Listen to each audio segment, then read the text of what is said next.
Hello hello मेरे प्यारे प्यारे दोस्तों, आपका मेरे चैनल में स्वागत है। मेरे चैनल का नाम है रजनीकांत सिन्हा। ये यूट्यूब का चैनल है ना। तो मेरा वीडियो का जो सीरीज है उसका नाम है मेरे दोस्त, है ना। लेक्चर नंबर 7 चल रहा है। 6 लेक्चर हम कर चुके हैं। ये जो है 7वां लेक्चर है। पिछला लेक्चर हमारा मैथ्स के बारे में था। ये लेक्चर हमारा फिजिक्स के बारे में। फिजिक्स का कौन सा चैप्टर? Relative velocity. इसमें कौन से विद्यार्थी शामिल होंगे ये हम पहले भी बताए हैं, अब दोबारा बता रहे हैं। क्लास 10 के विद्यार्थी, क्लास 11 के विद्यार्थी, क्लास 12 के विद्यार्थी, और जो 2026 में जेईई का एग्जामिनेशन देंगे, है ना, एडवांस लेवल का, वो सब जो है इसमें शामिल होंगे। ये उन सब के लिए है कि नहीं, ये चीज समझ लो। तो आगे बढ़ने से पहले जो है हम तुमको ये बता दें कि ये जो है ना ऐसा फोटो, इसको हम लोग वेक्टर कहते हैं। पूरा फिजिक्स इस वेक्टर से भरा हुआ है कि नहीं। इसलिए पढ़ाई को ध्यान दो। इसमें जहां पे एरो लगा रहता है ना, इसको कहते हैं फाइनल पॉइंट, और इसको कहते हैं इनिशियल पॉइंट। जहां से शुरू होता है कि नहीं, ये होता है। और यहाँ पे मान लो ये पॉइंट ए है, ये पॉइंट बी है ना। तो इस वेक्टर को डिनोट किया जाता है ऐसे करके, is denoted by A B लिखो और यहाँ पे एरो लगा दो। बात समझे। और यहाँ पे एक फोटो हम और बना रहे हैं, एक और फोटो हम बना रहे हैं, ये वाला। ये देखने में इसी के पैरेलल है। ये पॉइंट सी है, ये पॉइंट डी है ना। लंबाई भी उतना ही है। तो इस फोटो में तुम ये बढ़िया से जान लो कि हियर ए बी वेक्टर और सी डी वेक्टर सेम है। हम लोग इसको फर्क नहीं मानते हैं। ये दोनों सेम है क्योंकि दोनों का लेंथ इक्वल है ना, और दोनों का डायरेक्शन भी सेम है। इसके पैरेलल है, और एरो इधर है तो इसका भी इधर है ना। ये चीज है। तो इसीलिए जो है दो वेक्टर कब बराबर होते हैं इसको याद रखना चाहिए। अच्छा, मान लो एक वेक्टर ये है, पी क्यू है कि नहीं। एक वेक्टर तुम्हारा ये है, लाल रंग का है,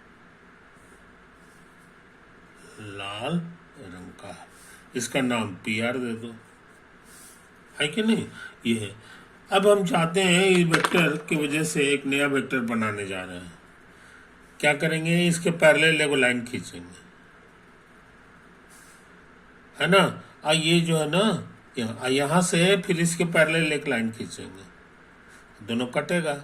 जहाँ कट गया ये हमारे लिए बहुत इंपॉर्टेंट पॉइंट है। इसको ना हो तो हम लोग कह दे एस। समझे कि नहीं। अब एक नया वेक्टर बना रहे हैं, नया वेक्टर बना रहे हैं, ये वाला, ये वेक्टर है कि नहीं। तो यहां हम लोग बोलेंगे कि ये जो मेरा नया वेक्टर पी एस आया है, इसको लिख सकते हैं ऐसे करके, पी क्यू और प्लस पी आर। समझे, दो वेक्टर का जोड़ का ही मतलब हो गया। तो ये अच्छे लड़के इसको याद रखते हैं, अच्छे लड़के इसको याद रखते हैं। अच्छा, इसको पी क्यू रहने दिया, और पी आर वेक्टर और क्यू एस वेक्टर सेम है क्योंकि दोनों का लेंथ सेम है पैरेललोग्राम में, और डायरेक्शन भी सेम है। समझे कि नहीं। तो अच्छे लड़के इसको भी याद रखते हैं, P Q plus Q S बराबर पी एस। आई बात समझ में। ये बीच वाला, ये जहां से खत्म हुआ है वहीं से ही शुरू हुआ था, और ये गायब हो जाता है, और ये इतना होता है। तो अच्छे लड़के इसको भी याद रखते हैं कि इसका और इसका सम जो है यही वाला हो गया।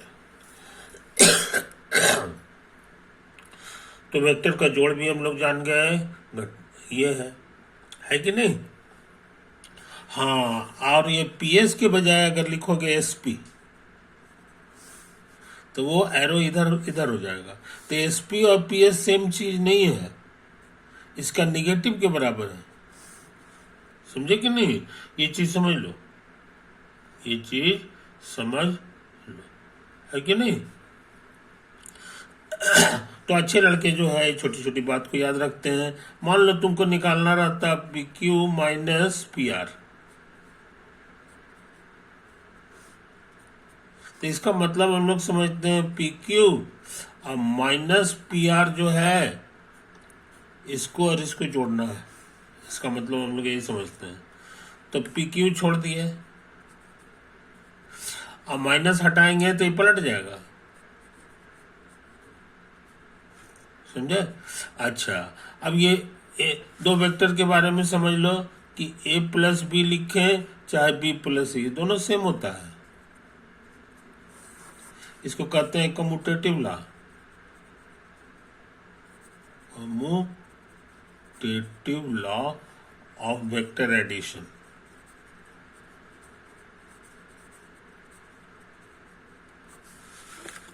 तो उस हिसाब से इसको हम इधर लिख सकते हैं, इसको इधर लिख सकते हैं। अभी समझ में? एक तो अच्छा, अब ये आगे क्या होगा ये बताना आसान है। ये जहां खत्म हुआ है वहीं से ही शुरू हुआ है, तो ये गायब हो जाएगा और ये वाला उतर जाएगा, तो R हो गया और Q हो गया। समझे कि नहीं? तो तुम बहुत इंपॉर्टेंट चीज जान गए, तुम बहुत इंपॉर्टेंट चीज जान गए। ये पेज नंबर 18 का लाएगा। ये नक्शा में ये हमारा PQ था, ये हमारा PR था। समझे कि नहीं? हमको निकालना था इतना माइनस इतना, PQ माइनस PR, तो आंसर आया है RQ। R, समझे कि नहीं? तो फोटो में कौन सा होगा सो देख लो, RQ वेक्टर ये हो गया। समझे कि नहीं? तो इसको अगर हम शॉर्ट में ये कह दें और इसको हम लोग शॉर्ट में B कह दें, तो ये हमारे लिए हो गया A और minus B, A minus B। तो माइनस कैसे निकलता है सो समझ लो,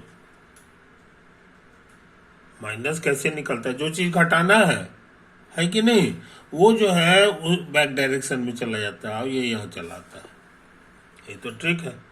और जुड़ता कैसे है ये भी हम लोग सीख चुके हैं, ये भी हम लोग सीख चुके हैं। ये हमारा PQ था और ये हमारा PR था।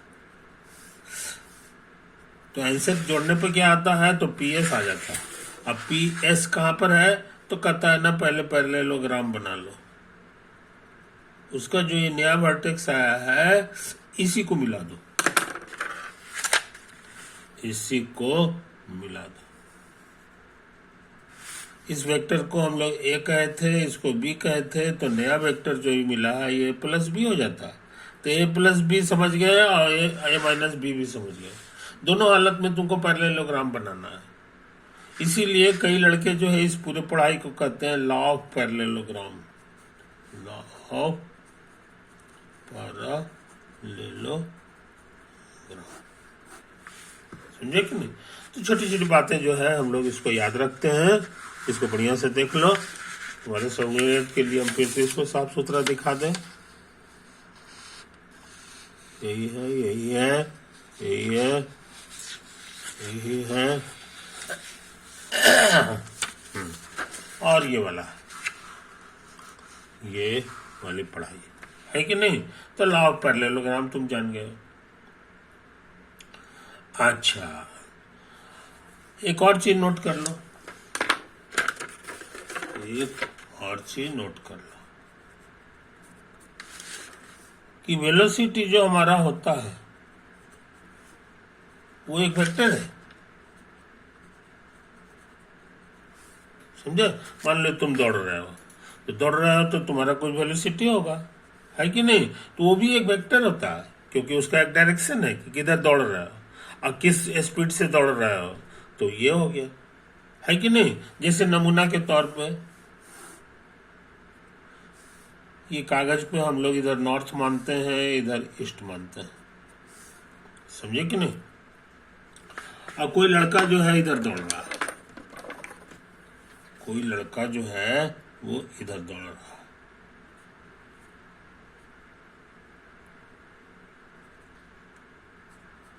वो इधर दौड़ रहा है, समझे कि नहीं। अब ये इधर दौड़ रहा है और इसका स्पीड है, स्पीड जो है इसका 8 किलोमीटर है, 8 किलोमीटर पर आवर। तो वेक्टर से कैसे रिप्रेजेंट करेंगे, तो वेक्टर वाला कहेगा कि ऐसा करो कि मान लो ये तुम्हारा 1 है, तो ये हो जाएगा 1 2 3 4 और इतना ही, और इधर भी बैक कर देंगे तो ये गया, यही तुम्हारा 8 यूनिट हो गया, समझे। तो इसी साइज का एक लकीर यहाँ बना दो, तो हमने बना दिया इसी साइज का, ये 8 यूनिट हो गया। और इसमें इधर दौड़ रहा है तो इधर एरो लगा दिया, तो यही वेक्टर रिप्रेजेंट करता है इसके वेलोसिटी को। This vector represents the velocity of the man।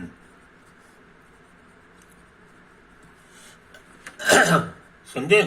तो इसी बहाने तुम समझ गए कि मैथ में जो है फिजिक्स का सवाल बनाते समय जो है हम लोग वेक्टर का इस्तेमाल कैसे कैसे करते हैं, है कि नहीं, ये चीज। अब एक और फोटो बना लें, एक और फोटो बना लें। ये पेज नंबर हमारे लिए कहलाएगा 19, समझे कि नहीं। ये देखो यहाँ पर, ये हमारे लिए ईस्ट है और ये हमारे लिए नॉर्थ। अब मान लो हवा बह रहा है, समझे कि नहीं, ये हवा बह रहा है, तो हवा ये हो गया, है कि नहीं, air is blowing, blowing with velocity W, इसकी वेलोसिटी W है, समझे कि नहीं। तो इसको कैसे रिप्रेजेंट करोगे, वेक्टर से, है कि नहीं। तो ये बताना आसान है, ये बताना आसान है। मान लो W साइज का इतना बड़ा ये लकीर आता है, डायरेक्शन क्या है ये फोटो में नजर आ रहा है, इधर है। तो हम लोग जो है इसी एक नया वेक्टर बना दें, ये हमारे लिए जो है ना इतना बड़ा वेक्टर हो गया, इसी साइज का, इसी डायरेक्शन में ही। हाथ उतना वो कांप गया है मेरा, यही चीज। तो यही हमारा वेक्टर जो है ना, this vector represents velocity of air, this vector represents the velocity of air। आई बात समझ में, ऐसी। अच्छा, और सुनो, और याद रहे थोड़ी देर पहले हम एक और फोटो बनाए थे आदमी का। वो आदमी जो है टोपी पहने हुए है और इधर जा रहा था, इधर जा रहा था, है कि नहीं। इसकी वेलोसिटी क्या थी, इसकी वेलोसिटी 8 मीटर थी, 8 किलोमीटर पर आवर। अगर ये रुका हुआ रहता तो इस आदमी के अनुसार एयर की वेलोसिटी इस वेक्टर से रिप्रेजेंट होता, लेकिन चूंकि ये आदमी दौड़ रहा है, ये दौड़ रहा है, तो उसको ये वाला डायरेक्शन नहीं दिखाई देगा, समझे कि नहीं।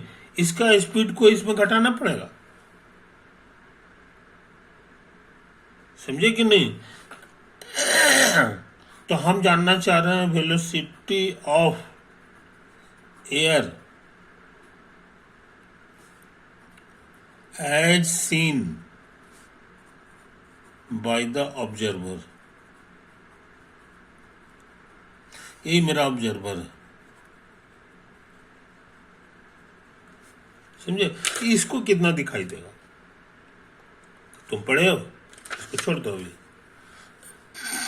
मान लो कि इसकी स्पीड 8 है कि नहीं, और एक कार जो है इधर जा रहा है 10 के स्पीड से, तो इसके बगल से पास हो जाएगा क्योंकि उसका स्पीड ज्यादा है।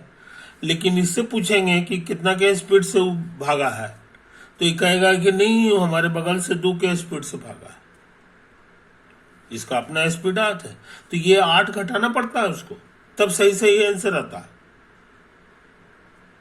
समझे कि नहीं। इसीलिए ऑब्जर्वर का जो वेलोसिटी है उसको बिना घटाए हुए सब चीज गलत हो जाएगा, तो यहां भी घटाना होगा। तो यहां घटाओगे कैसे, तो इसका डायरेक्शन जो आदमी का है घटाने के लिए तुमको डायरेक्शन चेंज करना होगा। तो क्या नया फोटो हो जाएगा, सोच समझ लो। ये जो ग्रीन कलर है ये इधर आ गया,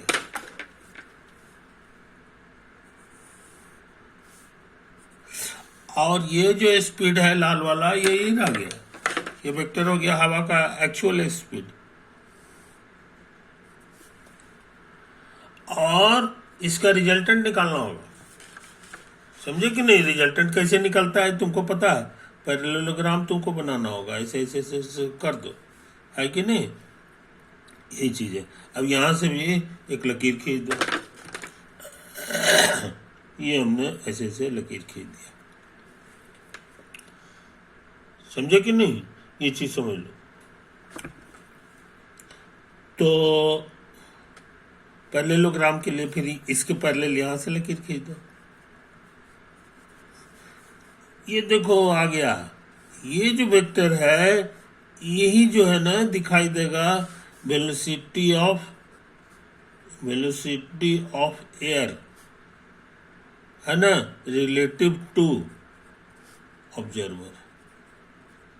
ऑब्जर्वर हमारा ग्रीन कलर का है, तो ग्रीन ऑब्जर्वर, और समझे कहानी। तो तुम काफी इंपॉर्टेंट चीज सीख लिए, इसको बढ़िया से देख लो, है ना।